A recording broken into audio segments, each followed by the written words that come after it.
လွန်ခဲ့တဲ့10နှစ်တုန်းကအင်တာဗျူးတင်ပြီးတော့အခု2015ကတင်ခဲ့တဲ့လူတစ်ယောက်ဟာ2025ကျမှအင်တာဗျူးရမယ်လို့ကိုလျှောက်ထားပြီးတော့82နာရီအတွင်းမှာရပြီလို့ခေါ်လို့ရှိရင်ဘာလုပ်ကြမှာလဲအဲ့ဒီဟာကိုကျမအနေနဲ့အပိုင်းလေးတွေနဲ့တင်ပြခဲ့ပါတယ်ဒီတစ်ခေါက်အပိုင်းမှာတော့တင်ပြချင်တာကတော့တတိယအခက်ခဲကတော့စကားပြန်ကိစ္စပါအထူးသဖြင့်အခု short notice list ရလို့ဖြည့်ဆိုတဲ့သူတွေထဲမှာကိုယ်တိုင်အင်္ဂလိပ်ဘာသာနဲ့ဖြည့်ဆိုပြီးတော့ကိုယ့်ရဲ့ statement တွေအားလုံးပြင်ဆင်ထားတာရဲ့သတ်မှတ်တဲ့စီကံဥပဒေတွေနဲ့ဖြည့်နိုင်တာရဲ့ကိုယုံကြည်မှုရဲ့ဟာအောင်ရတာတွေ့ရပါတယ်ဘယ်လိုလူတွေခက်ခဲရှိပါသလဲကိုဖြည့်ကြားနေတဲ့အခါမှာကိုယ်တိုင်အင်္ဂလိပ်ဘာသာနဲ့မဖြည့်နိုင်လို့အင်တာဗျူဝါကိုစကားပြန်အနေနဲ့ဖြည့်မယ်ဆိုရင်စကားပြန်ငှားနိုင်ဖို့လိုအပ်ပါတယ်အခုချိန်ကစကားပြန်ရဖို့လေအရာမဲခက်ခဲလာပါတယ်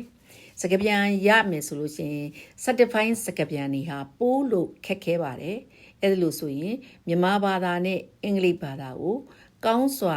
ဖြည့်တတ်မဲ့ကောင်းစွာပြောတတ်မဲ့သူတွေကိုငှားရမှာလို့ပြောချင်ပါတယ်ဒါပေမဲ့အရေးကြီးတာကအချို့အင်တာဗျူးလုပ်နေစဉ်ကာလတဝက်မှာပဲဘာသာပြန်သူဟာအင်တာဗျူဝါနားလေလောက်အောင်ပြန်ကြားနိုင်ခြင်းမရှိဘူးဆိုရင်အင်တာဗျူးရဲ့တဝက်မှာပဲရပ်သွားတာပါတယ်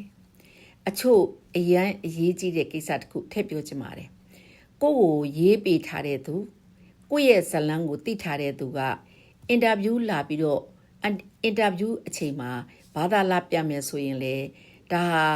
စာဖွေတွေ့ရှိသွားမယ်ဆိုရင်အဲ့ဒီကိုဖြေလို့အောင်ထားရင်တောင်မှကိုယ့်ရဲ့အောင်မြင်မှုဟာဒုက္ခပေါင်းစုံနဲ့ပြန်လည်ပြီးဆုံးရှုံးရတာရှိတတ်ပါတယ်ဒါကြောင့်မို့လို့ကိုယ်ဆိုင်လင်တင်တဲ့အခါမှာကုညီထားတဲ့သူတွေကိုယ်ဇက်လန်းကိုရေးထားတဲ့သူတွေဟာဘယ်လိုမှစကားပြန်လာလို့မရဘူးဆိုတာကိုအထူးသတိပေးလိုပါတယ်အဲ့ဒါကြောင့်အင်တာဗျူးဖြေတဲ့အခါမှာစကားပြန်ဟာတိတိကျကျမဖြေခင်မှာကိုနဲ့ချိန်ကိုက်ပြီးတော့မရအောင်ကြိုးစားရပါမယ်စကားပြန်နဲ့အတိအကျရပြီဆိုမှကိုရဲ့အင်တာဗျူးကိုစိတ်ချမ်းသာကိုချမ်းသာနဲ့ရှော့ရှူလုပ်နိုင်မှာဖြစ်ပါတယ်ကဲအဲ့ဒါဆိုရင်ဖြင့်ကျမတို့ဒီ10နှစ်ခန့်စောင့်စားခဲ့ရတဲ့ဒီအင်တာဗျူးအခွင့်အရေးမှာဒီအခက်ခဲ3မျိုးကိုကျော်လွှားနိုင်ပြီဆိုလို့ရှိရင်တော့ကောင်းစွာဖြည့်ဆို့နိုင်လိမ့်မယ်လို့ပြောကြရင်နဲ့အကယ်၍ဖြည့်ဆို့ဖို့အခွင့်အရေးရှိနေတဲ့သူတွေဖြည့်ဆို့ဖို့စိတ်ဆုံးဖြတ်ထားတဲ့သူတွေ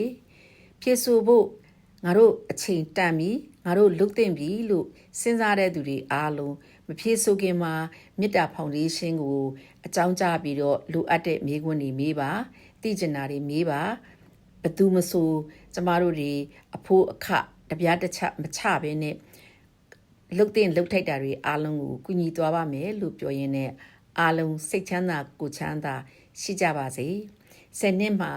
10နှစ်ရောက်မှတစ်ခါရတဲ့အခွင့်အရေးတွေအားလုံးယူနိုင်ကြပါစေလို့ပြောကြရင်းနဲ့မေတ္တာဖောင်ဒေးရှင်းနဲ့ပြန်လည်တွေ့ဆုံလိုက်ကြရအောင်ပါ